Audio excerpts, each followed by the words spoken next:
don't have some leaders that were going to do the breakout groups. So I think we might just all be here together, possibly led by Win, to talk about what they want to talk about. And also, we would like some discussion about repurposing buildings, city buildings, like the Fernald or uh, was it the Armory that never worked or something? Anyway, I am going to really ask for the discussion groups where we're going to have a mic going back and forth that we move up.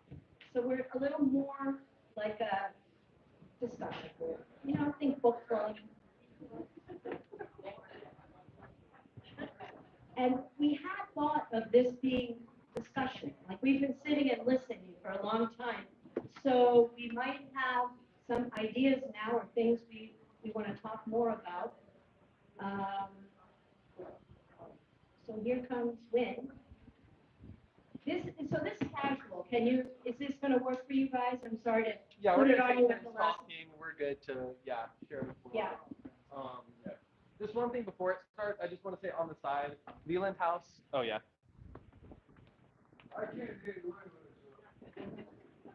Yes, I do just want to say on the side, we have a discussion covering a range of zoning issues, primarily the MBK Communities Act. That'll be led by a few WIN members. Very excited to have this as participatory discussion. Thank you all for your interest. I just will say on the side, just before we get into the zoning discussion, there is Leland House, as we said, affordable senior home units. If you think that is something that you need access to, or you know someone who needs access to, the deadline to apply is July 31st. I will set the flyers on the table to the side next to the flowers. So, thank you. Yeah, with that being said, who wants to start the discussion?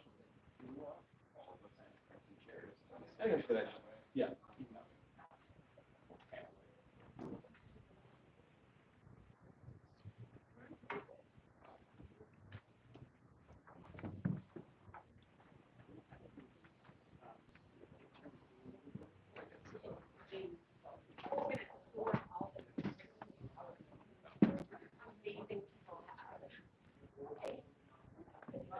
I know.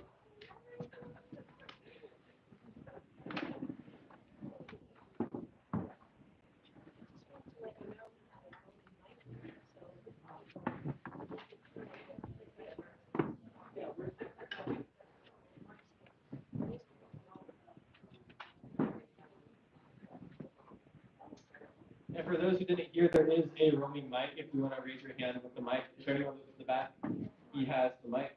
So if anyone has something they want to say, raise your hand, and he will come to you. So that way, all of us can hear you.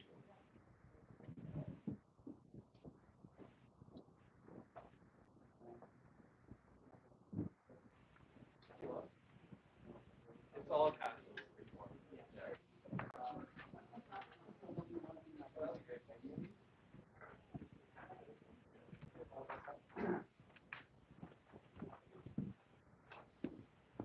Hi everyone, I'm Tim Riley, I'm part of WIN. I'm going to discuss the MBTA Communities Act.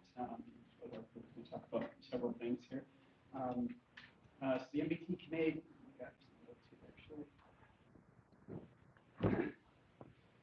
so the MBTA Communities Act is one of the larger activities the state is undergoing to try to resolve the housing crisis right now. We discussed this very briefly earlier. So what is it? The MBTA Communities Act is an act which is going to promote the development of multifamily housing, specifically near transit hubs, such as commuter rail stations, bus stations, some subway stops, as a part of resolving the housing cost crisis that we have in Massachusetts. So why do we need to do this?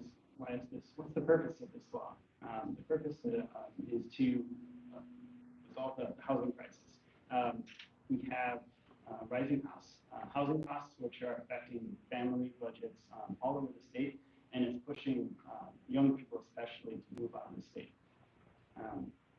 why are we developing around transit hubs specifically? These are places where people already congregate. These are the high activity areas of our communities.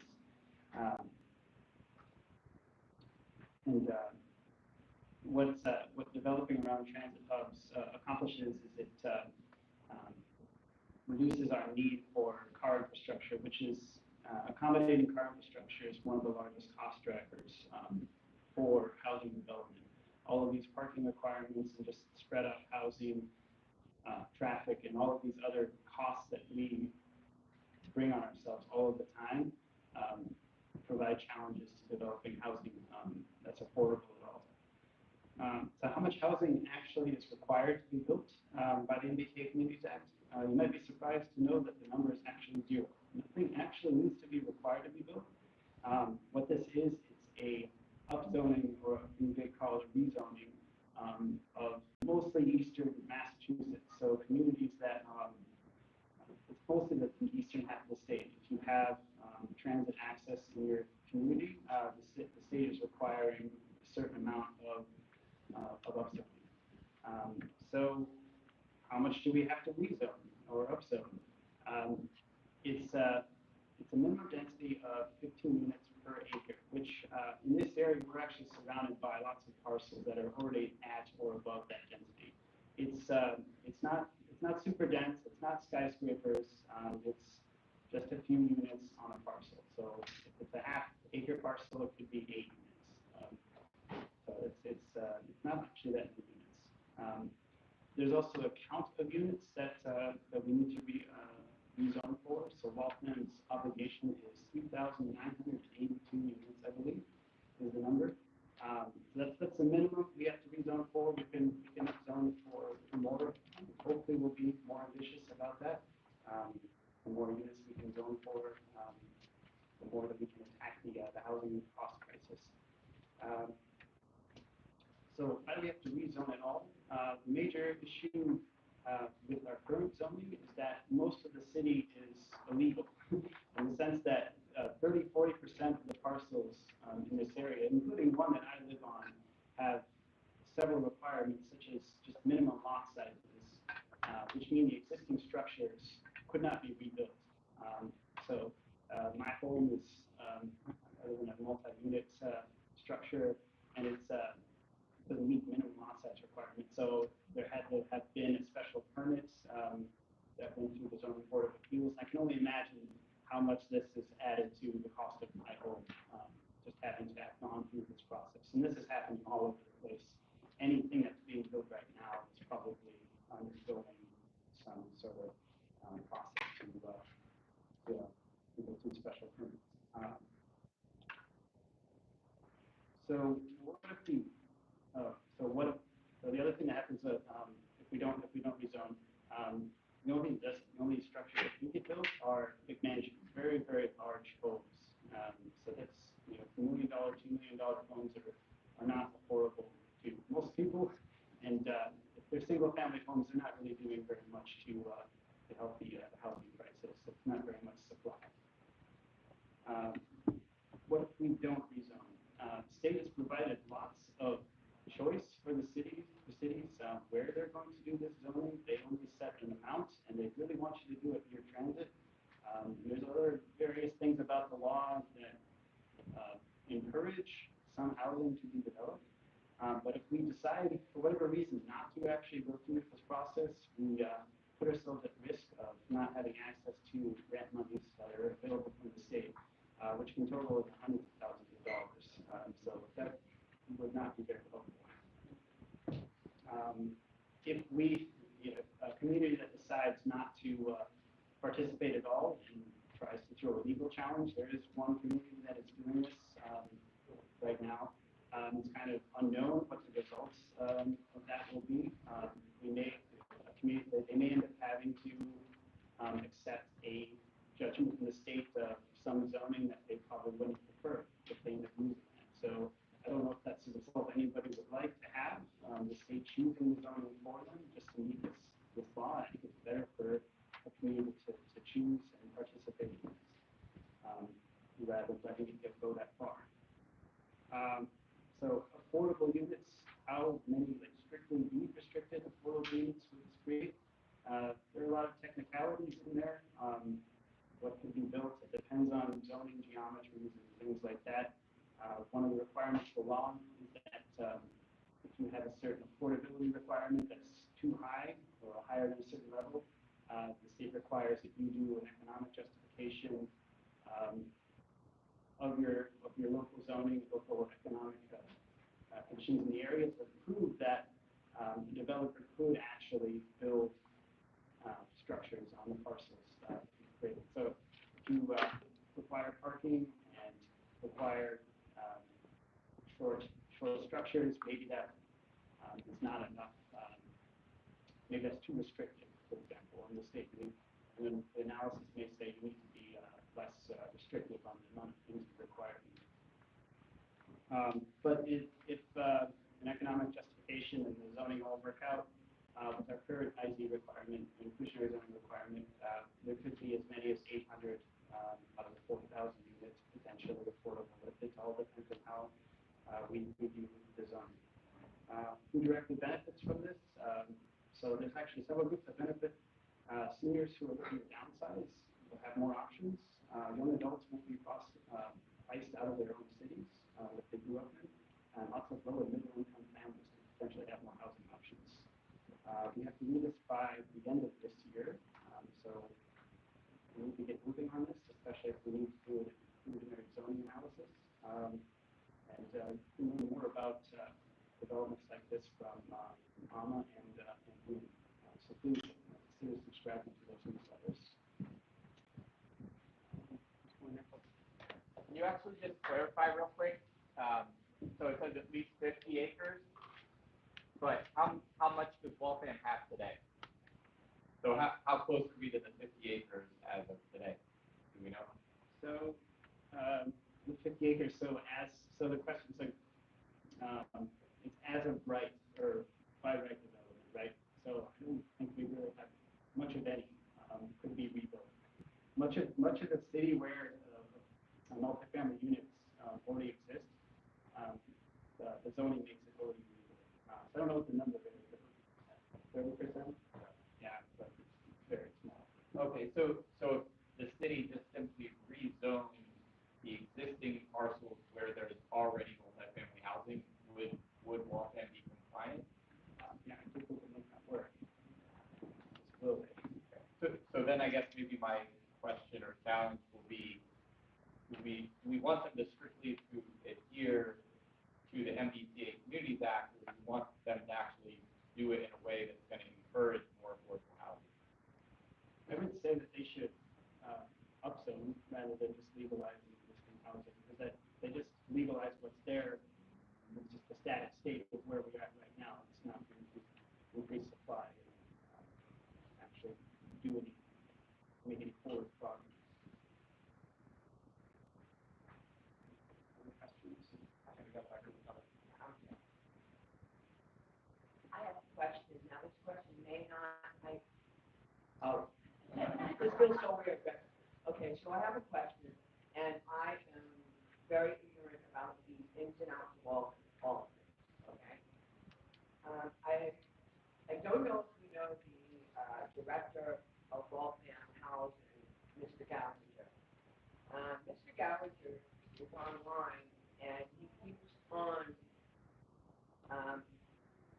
he's very upset that $300,000 got taken away from him, and he says the MBTA commuter line.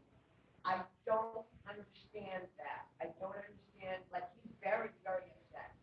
And the buildings that he runs, like one of them I live in, is really it should be torn down. I mean, I spoke earlier. It floods, everything's moldy. And he keeps on complaining about it, and I don't understand what's going on. No, that's an understandable concern, very much so. So what happened is that this law is a state law, and it has penalties if we don't abide by it. Waltham has not currently lost out on any funding. Waltham Housing Authority has access to all of the money it has, but You lost $300,000. yeah, so there was a brief period where we were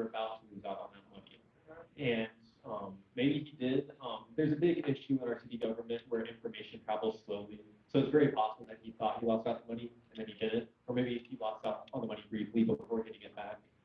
But as of now, Waltham is compliant. But this is a state law, and the big issue is that if Waltham doesn't comply, and Waltham currently isn't on the path to compliance, we're going to lose out on a lot of money, and that's a big thing because public housing desperately needs this money. Yeah. So to address your concern, yeah, it's definitely not good. So far, Waltham Housing Authority, best as I know, does have all its money, but we are at risk of losing it. So that is a concern. Taking it out on the tenants in the market, so, Mhm. just to let you know. Yeah, which is very bad. I'm very sorry that you're dealing with that. No, I mean, that's okay, you know. We'll work. Same with everything in the city. But I believe in it. Okay. So,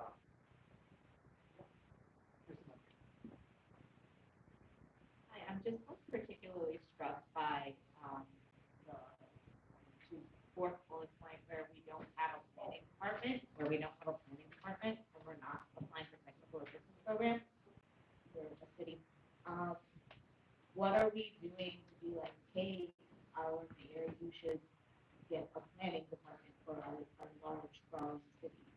Some of us have little voices left for shouting. A few of us have lost our voices in that process. So like, who should I be yelling at? It is the mayor.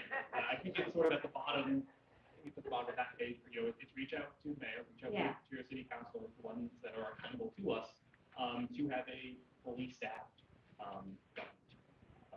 So I know Colleen is here. I don't see anyone else. But yes, this is something that, as previously mentioned, you know, it affects all the communities that are served by the MBTA, which is, you know, well over 100 of us. I forget the exact numbers, but it's something like out of the 177 communities that are affected, about 160, 165 or so have applied for that technical assistance, have reached out to the state, be like, hey, can you help us figure this out? Because this is something new. Waltham is not one of those. So we are in, you know, that single-digit % of, you know, municipalities that did not ask for assistance. I think that's something that is also outlined on the flyer there, that, you know, we did put together, or the city's law department did put together a proposal, but due to the technical complexities, it doesn't actually meet the requirements that were set forth. So I think asking for help and assistance from the state, or at least from experts, for someone who is a planner and really understands this, I would say it's a very crucial first step, but at this point, it's going to be a very crucial fourth or fifth step, because we've already started making some progress on that. Yes, is it realistic possible to have affordable housing, especially livable affordable housing, without hyper-aggressively automating, accelerating, and monetizing the construction and maintenance projects of these buildings? Because so shouldn't that be our first step? So there are definitely ways that, you know, technology can help make housing more affordable. I think one of the biggest ways is that when you think about any of those technologies, even just thinking about sort of economies of scale, that the more housing you build, the cheaper it will be. And so when we talk about multifamily housing, this is something where instead of having to spend all the time and permitting and hiring contractors and getting architecture plans for something that just ends up being a two-family home, like you see lots of the new construction in the city, if that effort could be put into something that has 4, 6, 8, 10 units of housing, you know, the costs for all of that come down the more you can do. Many of the multifamily buildings that we see now, the big apartment buildings, are rented out.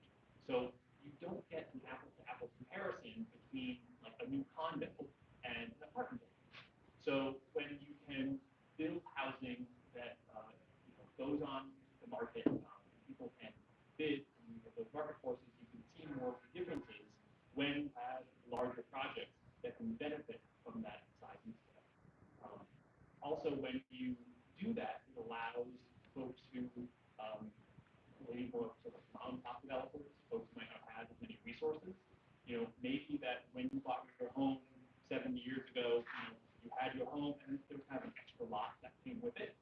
When you put up so many roadblocks and hoops that you could go through to develop another parcel, it's much easier. I'll just sell it to a developer; they'll figure it out. Instead of being able to have the ability to do so yourself. So being able to allow for more multifamily housing throughout the city not only helps with compliance, it helps bring the cost down for housing. Being able to make more housing legal by right can remove lots of those roadblocks for folks that don't have the resources of all those boxes. Yeah, and just to add to that, when there's a lot of restrictions and permitting processes you need to go through, there's a lot of uncertainty in building and uncertainty with an investment where a developer, they're investing money to get a return and they sell it to someone who will eventually rent it or make it their condos. There's more time where it doesn't go onto the market or they're waiting longer to build and they're having to pay people or they're just not certain. So what if city makes rules that are simple and easy to follow, it's more certain to build housing. You have to waste less time and money before you can build housing. That applies to both market rate developers and affordable housing developers. The same rules apply to both, which is why the state has made laws such as Chapter 40B, which allow affordable housing developers to bypass a lot of those rules, which makes it economically feasible for a developer to make 25% or more of the units affordable income restricted units. When you have a lot of uncertainty and hoops to jump through, as Amy said, things are more expensive to build. And it's not just, like as you were saying at the start, not just the actual technical aspects of it, but the general planning aspects as well, which can lead to increased costs in housing.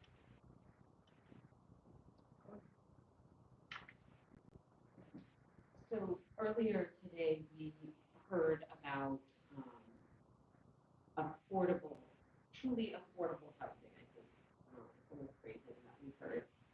And you sort of just addressed this, Danny, but a lot of the fear around this that I find is that this is going to open up the market to just developers that want to create, again, what we've already seen, which is that luxury, quote unquote, luxury housing. And they don't want to open up this type of zoning because they're afraid it's going to be the Wild West of creating just more of the thing that we've already seen. So are there mechanisms in place? And I know you guys have shared so much information over the last few months, and I am trying to wrap my head around all of it. I know it's needed, but if you can help address that fear, because I think that's something that if we can get over that, it's going to apply to folks here that are saying, hey, great, we're creating more housing, but creating more housing in apartments that I can afford. Yeah, so that is a great question, and I think what really needs to be stated, just kind of obfuscated, is that developers always have to follow the rules, which is to say the reason we're seeing million-dollar duplexes is because that's what Waltham's rules say can be built. The reason we're not seeing a lot of affordable housing, like affordable multifamily housing, is because Waltham's rules say that is what is not allowed to be built. So when it comes to affordable housing and guaranteeing affordable housing production, the important thing is to build rules that say that, hey, you need to build affordable housing. The technical definition, as referenced in my speech and also the mayor's, is that this is called AMI, or Area Median Income, which is to say that if a person is making a certain amount of money of the median income, they should not be paying more than 30% of their income on that housing. You should always have the majority of your income left over to pay for the other things that you need in life. So as for what the specific rule is that guarantees affordable housing construction, that is something called inclusionary zoning, which is to say that for every 10 or so units of housing that is built, at least one or two of those have to be income restricted affordable housing, either short term or, as is more common now, permanently. The issue, of course, is that for most developers, they don't have access to state and federal money. What it is that the source of the funding for the affordable housing is the market rate units. So if you set the percentage too high, then what you're doing is if you have fewer market rate, then you're stealing the funding source from the affordable housing, and suddenly there's less affordable housing. So the specific policy solution, I took a long time to get here, the specific policy solution is something called the economic feasibility analysis. Economic feasibility analysis is a study that will say, hey, this is how you maximize the maximum amount of affordable housing without taking away the funding for affordable housing. And that is what we need the city to conduct in order to guarantee that there is a large amount of affordable housing that is constructed with new development. It's always by the rules. It's a matter of making rules that encourage affordability rather than forbidding it.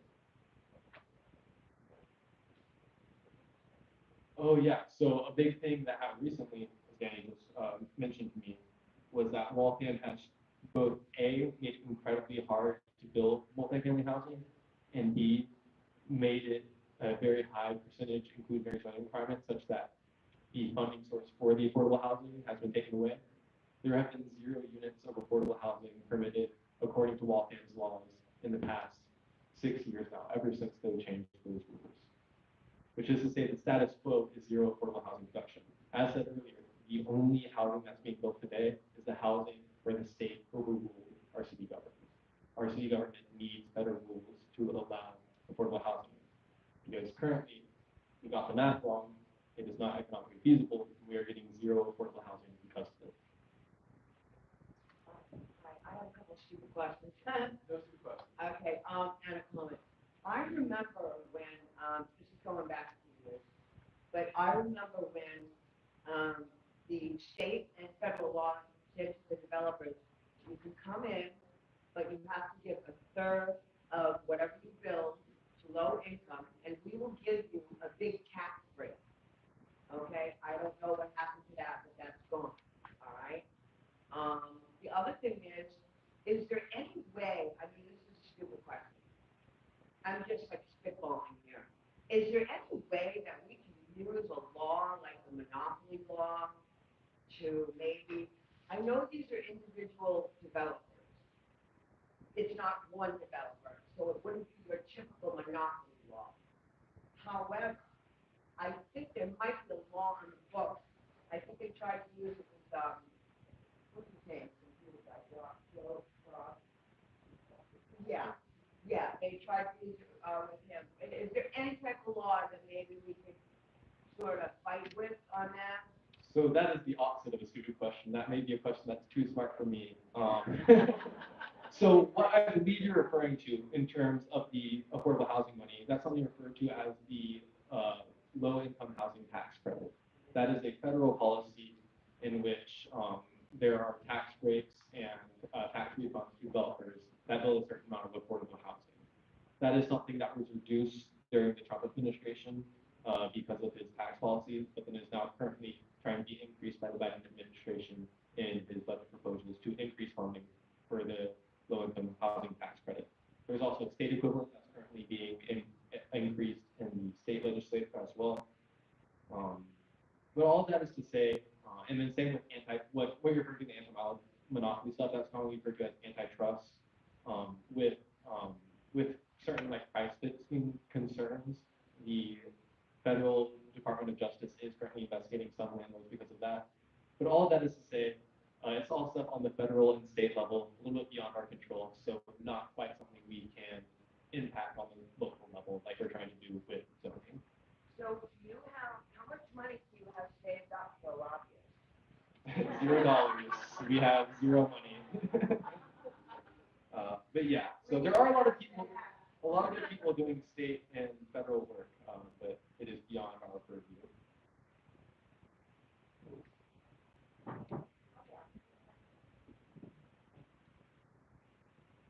Are you saying that the local housing tax credit program is on the way of redundancy? No, not at all. Once again, not our entire area of expertise since it's state and federal. But basically all these 40Bs, where the money is coming from is things like the low income housing tax credit. And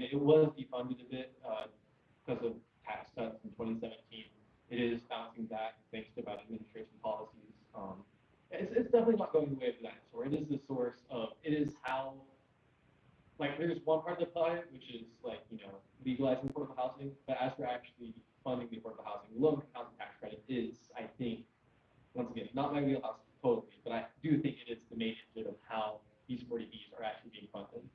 Like Leland House, they aren't making money from doing 100% affordable housing, but they have enough federal and state tax credits to permit it.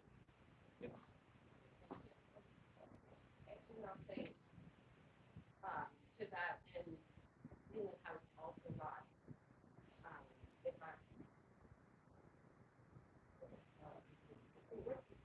if I remember correctly, Leland House not only got state and federal money, but we also, the city of Waltham gave them money from the CPA, which is the Community Preservation Act Fund, which is a portion of your taxes that goes to, I think it's three things, affordable housing, land conservation, and historic preservation. Okay. Ooh. Hey, I've been council for 3 years now. And so we gave them like, the city of Waltham and your tax dollars gave something, the Leland House, something like between 2 and, okay, I thought it was between 2 and 5 million, but 7 million. Okay. A lot of money. A lot of money, right? And I think that's good to point out that, we're not completely helpless here in the city. There are things that we can do, there are funding mechanisms that we can utilize, and we're just not doing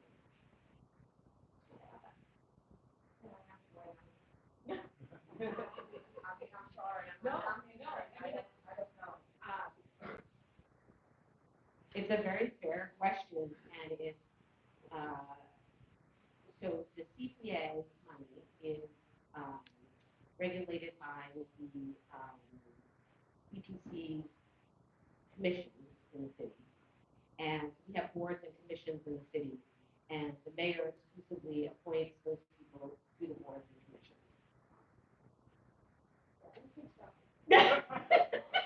God, I want to say so much more, but I'll leave it right there. My time is up. Yeah, I'm pointing rather than voting. Oh. Yeah, it's just a lot. So, I'm from Newton, we just went through all of this, had our vote, they say we got 85% of what we're asking, we did not.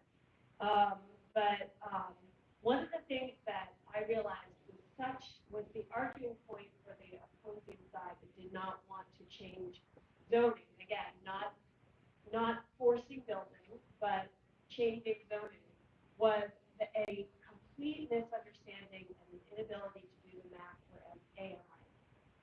What is the AMI in Waltham? Understanding what that is and how that translates to mortgage or rent per month helps folks understand that there is affordable housing, and then there is abundant housing, and the abundant housing for middle income families will actually stabilize the market in a way that will keep us from these incredible housing rates going up and up and up. And that's the math in all of this. So. Yeah, that's really crucial. So we've heard it a few times. So AMI is area median income. And the area that it refers to is one that's federally defined. And it really stretches from the seacoast of New Hampshire all the way down to Cape Cod. So it's really not just Greater Boston, but Greater Boston. I'm just going to read some of the numbers here, but it's broken down by household size. So for a household size of 100% area median income, which means half the households make more, half the households make less, is $114,000. If you're a family of 4, that's $163,000. So when you talk about building affordable housing at 50% AMI for a family of 4, we're still looking at $81,000 a year that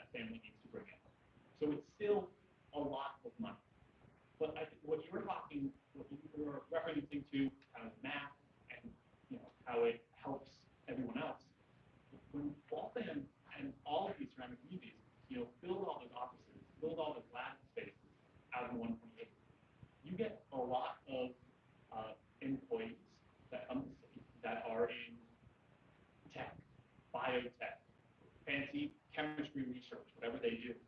They are very high earners. So if you did not build any new housing, when it comes time to rent a new apartment or selling a new home that comes on the market, the people who come in with all of this money can price out everyone else. So when those luxury apartment buildings go up, yes, I might not be able to afford it, you might not be able to afford it, but lots of the people that are coming into our city because of these new jobs that are arriving can afford it. And it makes it so that they're not competing for your apartment. They're not competing for the house that you're trying to buy. So even though we build housing that may not be affordable to you, when it's affordable to someone, it helps fend off. It's like putting up a big wall for displacement or gentrification, different, flood levees, so to say. So it's not something that is necessarily the outcome of MBTA Communities Act zoning or other zoning changes, is to have something that is truly affordable, perfect, that everyone can afford. It's to bolster the housing supply such that it can withstand the changes in demographic shifts that we are seeing in many of these communities, to not have to displace and drive out any of the lower income residents that.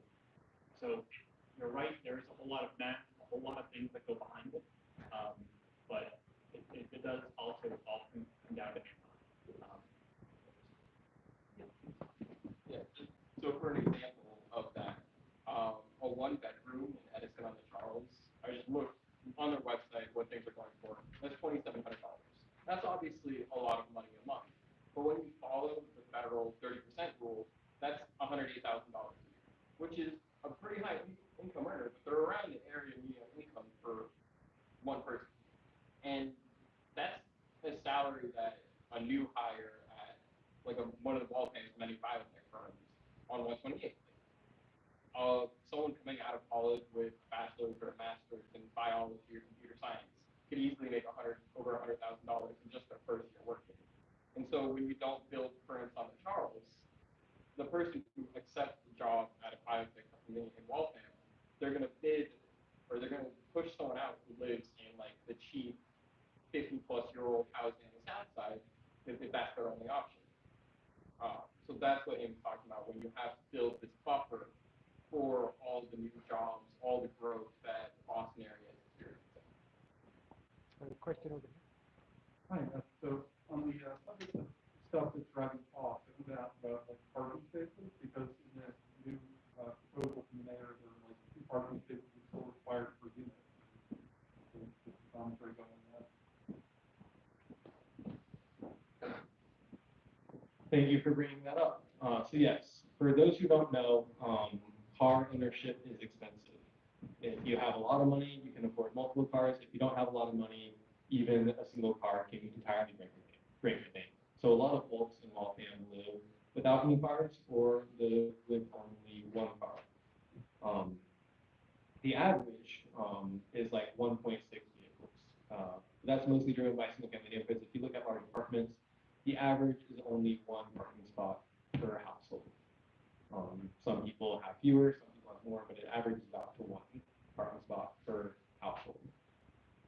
The issue with when it comes to housing, though, is not only do parking spots take space, but parking spaces do cost money to build as well. In big buildings such as Cronin's, where it's underground parking, that is adding $75,000 per parking spot to the cost of your home. So basically what happens is when Waltham forces more parking than is necessary, what that is doing is that's making new housing more expensive by tens of thousands of dollars. Our current parking minimums are 2 parking spots per household, which means there's a lot of empty parking spots, and those empty parking spots aren't being used by anyone, but they're making housing more expensive.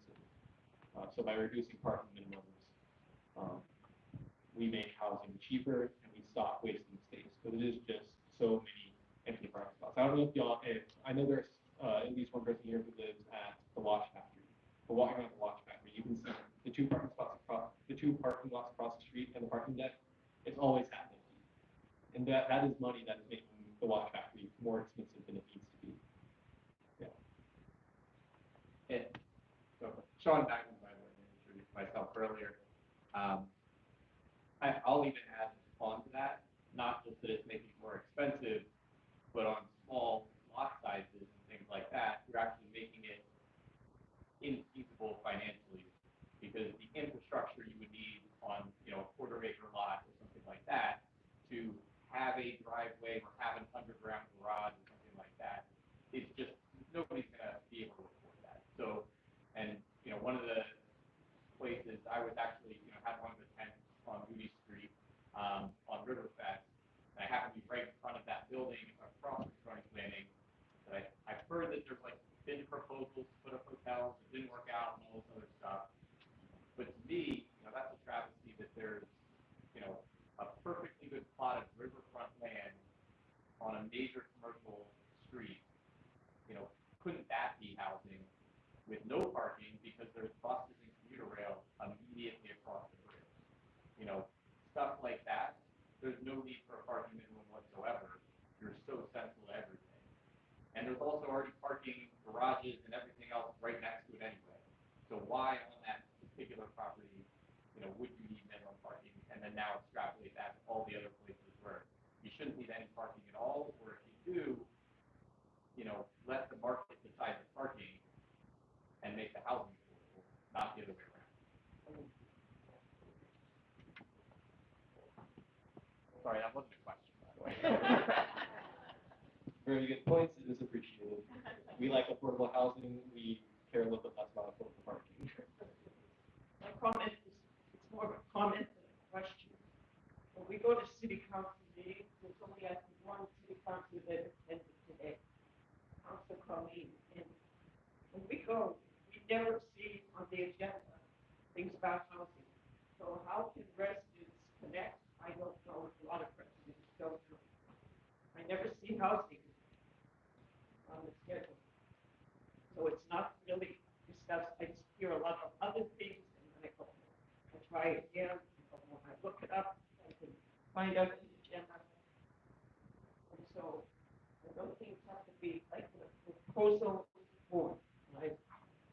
So I'm not quite sure how today we're going to take some action to connect with the city council, 15 people plus the mayor. Oh man, yeah, that's the $1 million question, isn't it? Yes, Colleen is a gem for always showing up and always caring about the housing issue. It is very hard to force city councilors to care.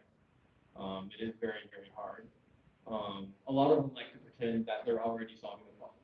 A good example is the mayor just recently, when she was discussing the housing that the government built at the bank school, at the former bank school. That housing is not currently affordable. If you look at it today, there is a unit up for sale. It is a small one-bedroom apartment that costs almost $500,000, which in monthly costs is a little over $3,000 a year, or $3,000 a month. I don't think the mayor was lying. I think she just genuinely doesn't know. But there are a lot of city councilors who genuinely don't know and aren't interested in having their minds changed. They say, oh, we built this housing 6 years ago, without acknowledging that that housing today is nowhere near affordable, right? It's just regular market rate, right? So that being said, that was a lot of me expanding on the issues. The solution, oh man. The most important thing is to appreciate the counselors who do listen. Appreciate Colleen, like she does so much for us. Yeah, the other counselor who is not quite willing to push back on the other counselors, but at the very least is willing to listen to us, is Robert Logan. And that's kind of the end of the list. So show appreciation to those counselors. Otherwise, if you're willing to do the hard work of trying to form friendships with our elected representatives, that is kind of how change happens on a personal level. But the good news is that ideally, if you are someone who likes to email your city councilor, the MBTA Communities Act is a state law. Waltham will get sued if we don't follow the law. Thankfully, the state is kind of forcing city councilors to talk about it. City councilors love to ignore the issue of housing, but now we're in a situation where the state will sue them if they try to ignore it. So it's not a happy answer, but that's kind of the reality. That's genuinely the hardest answer. That's the hardest question to ask and the hardest question to answer. How do we make city councilors care? Domestic terrorism. I didn't hear that. Off the record. Off the record. So I'll follow up to what Tom said, which is true, is that, we are starting to have these mechanisms in place. But I would say get involved at a level like we're doing now, regularly, consistently, learning from these folks here, learning from other people, so that you can be knowledgeable about what the rules are. And when there's pushback from counselors or they feign ignorance, you can say, I actually know, and I need you to help me a little bit here. And being present, coming to a city council meeting changes the game every single time. I put a resolution in to have a public hearing about Colonel, and people showed up that night when I put that resolution in, and the vote was, yes, we will have a public hearing, because there were people in the chamber, people like you in the chamber, and going to the ordinance and rules meeting. So we are thankful and grateful that Robert Logan is on ordinance and rules. So that's a committee of the city council decided by the president of the city council who gets to be on the ordinance and rules. And we meet every other Monday night. We're not meeting in July. We have one meeting in August. Oh, did you want to talk about the meeting in August? Because that is a housing input meeting. So talk about that before I just say that consistently coming to meetings, consistently emailing, and calling for city councilors is the way. Yeah, so thank you for that. Yeah, if you want to consistently be involved and be knowledgeable about what's happening in the advocacy space, obviously Community Leadership Group is doing a lot of work to put together this great event. Waltham Inclusive Neighborhoods also put on events. If you go to walthampolitics.com, we have an event calendar, and also it's on the bottom of your one of the sheets you received. And also we have a mailing list, which also can be set up online, but also we will have a physical sign if you're curious about staying in the loop. One big thing that Colleen mentioned,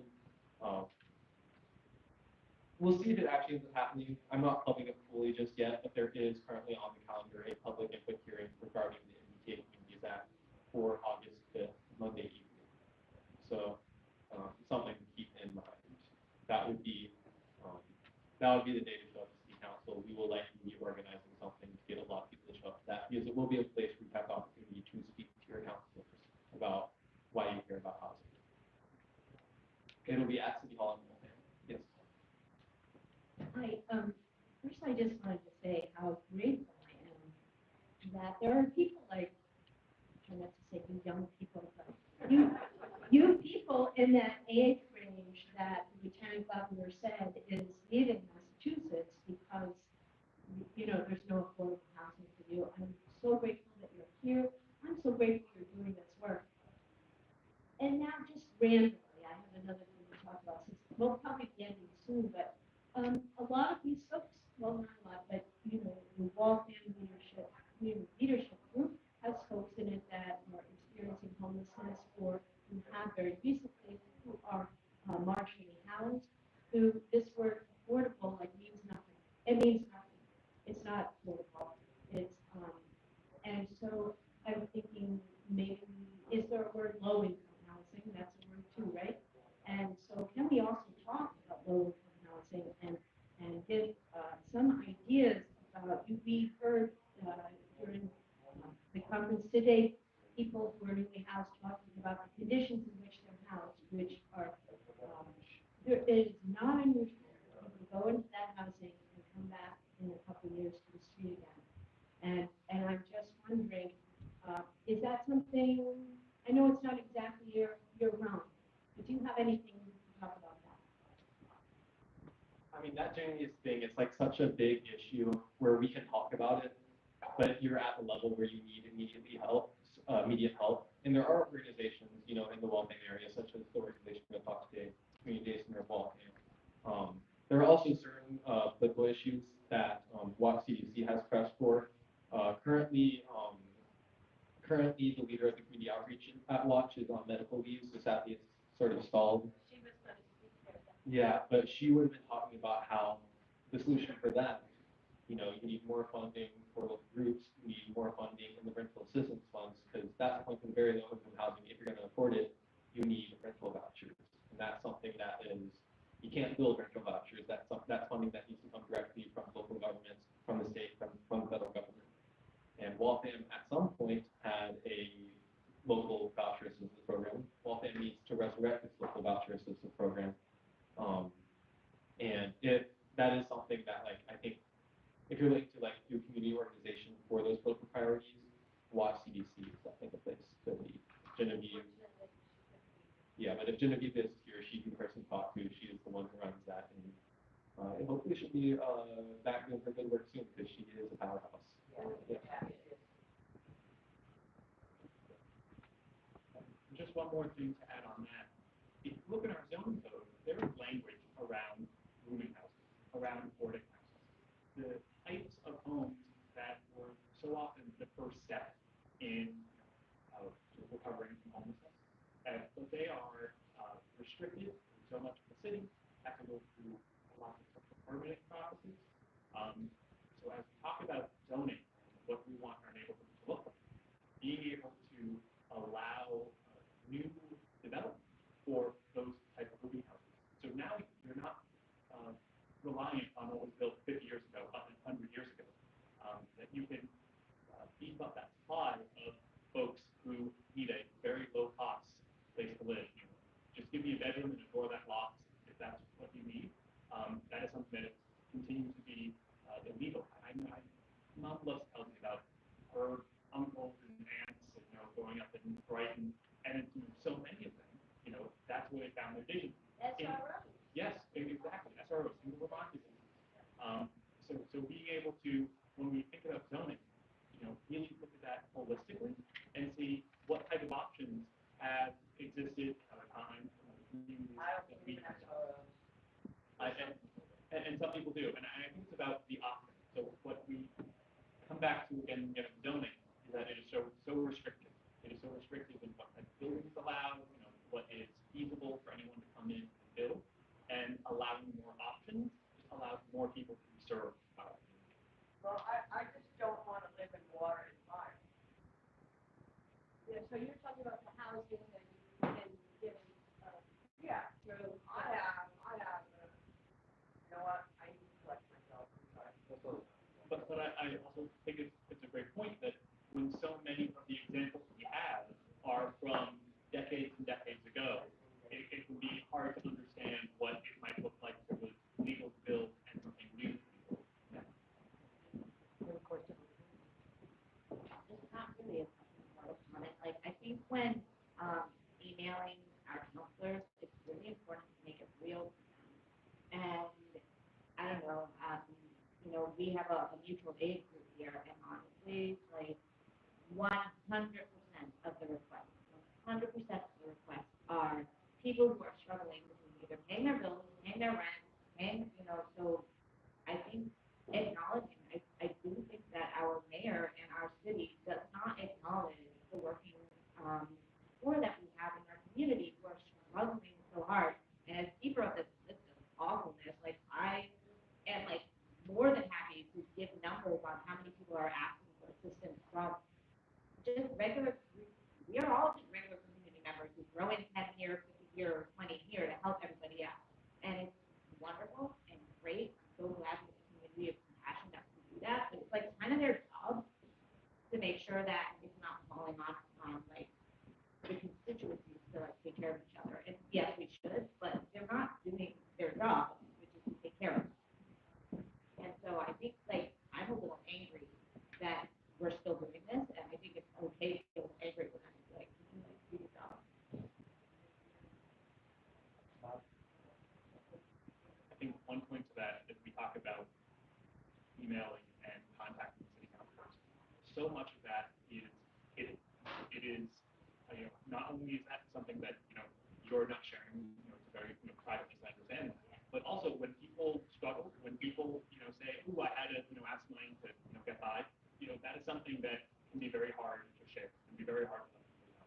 So having a way to bring out those concerns, to city councils, to elected officials to make that known, personally can be very difficult, but it can be very effective when you can show the breadth and scope of the number of our neighbors who are really struggling to make ends meet with food, with housing, and with whatever. And housing is one that the city really has the levers to hold. No, I compliment the work for you. When I am the guy for Kennedy, then we send every month 111 to the council. They work hard. We try to do the job now. Then as for what I'm doing, we do canvassing. We meet a lot of people. We a lot of people who then is dramatic. Because we want some support. We can have some support. Have very smart people around here. I have the feeling we Waltham cannot, Waltham community to do. But I am voluntary activity, and we like to do best all the time, taking people. The only we have here to camping, I will try to do the best.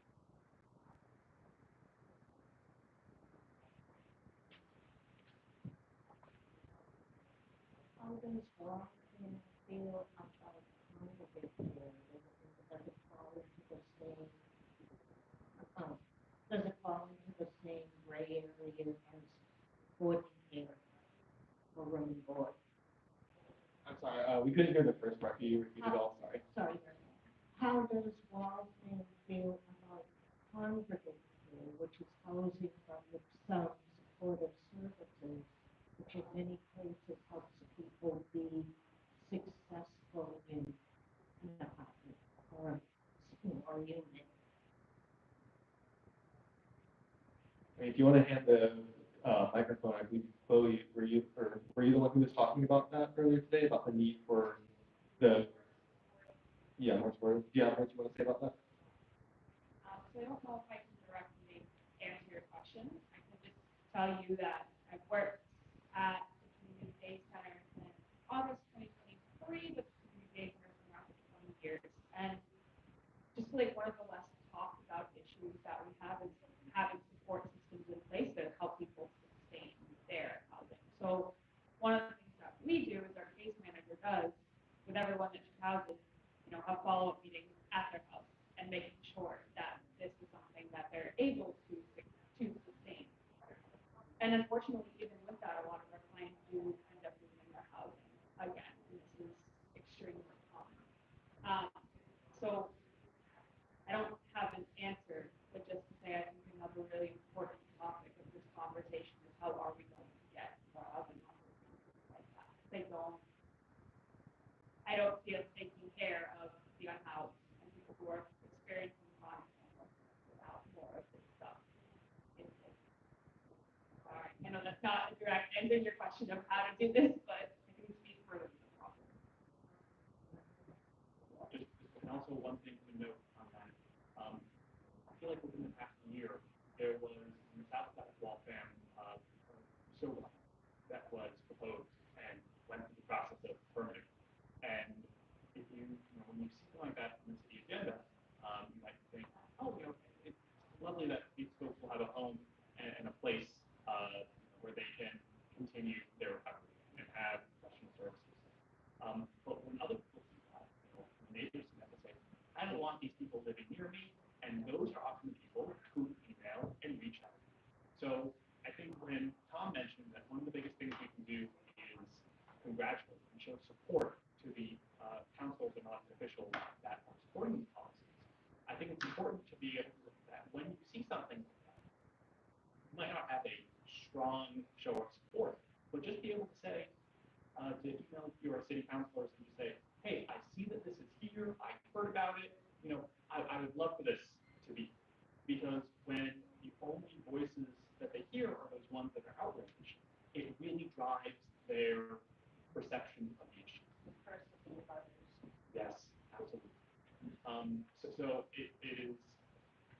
is just one of those things that as you see things about this, as it comes up, as you think about, hey, this would be something I want to support, email your elected officials. It doesn't even have to be something in front of just be able to say, hey, I was thinking about a friend who had help, or I was thinking about a family member who had help in the system. It is something I'd really love to see more in life. Um, there doesn't need to be an issue in front of it, but it's just making sure that they can hear both sides of the issue, and then make them realize that the side of compassion, support, and people to a healthier place is definitely on the right side. When we're talking about like aid for either recovery or for increasing availability, isn't that also sort of a education and vocational training aspect to this as well, where that too could be like very aggressively audited and accelerated, being monetized to the point where it actually becomes a useful tool for people recovering from homelessness and getting practical skills that can either help them look after their own situation or basically earn their kind of living that can allow them to actually move up into higher levels of housing, go from the room only that's basically a dormitory for all intents and purposes into something, into a truly more livable space that has like rooms for ward, room for pantry, room for some level of like not just like food security and things like that, that just tend not to be available at the affordable level right now because it's just being people being squeezed into the wall are incomes. And it's really it's the quality of the housing is in terms of like the amount of square feet per unit is almost as important as the quantity of housing. And if you can bring those costs down, the construction costs down sufficiently, you can start balancing things and give some to each. I think there are great points about the need for more affordable housing construction to make it more feasible to build this affordable housing. And what you led with as well, the need for better training and staffing of all these needs, like so much of it, as Chloe mentioned, as Randall mentioned, relating to the Bristol Lodge, you need more, better paid, better qualified, not even better qualified, just like have more people who are qualified there. Because that is a huge need when you're getting to the area of like recovery or entering housing for the first time in a long time or dealing with instability. Like, yeah, you need caseworkers and a support network, and that is something that is essential, and that's why so many people talk about it during today's speeches. Yeah, and as for solutions, so much of that money comes from the federal level, which is a bit unreachable. A lot of it comes from the state level. In a recent housing bond bill, there were a lot of amendments trying and often failing to push more money and resources into these supportive services.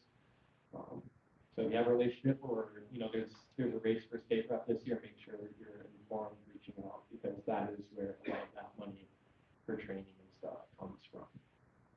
We are at the end of the day, cited about 4 o'clock. Do you have something to say to wrap up and win? I think the final words are just thank you so much for being here and caring and being involved. Thank you so much to the Community Leadership Group for hosting this 2 years in a row now. Truly an amazing event. Your first Housing Summit is how I actually got started in housing advocacy. You held your event. I met CIO with the housing advocacy.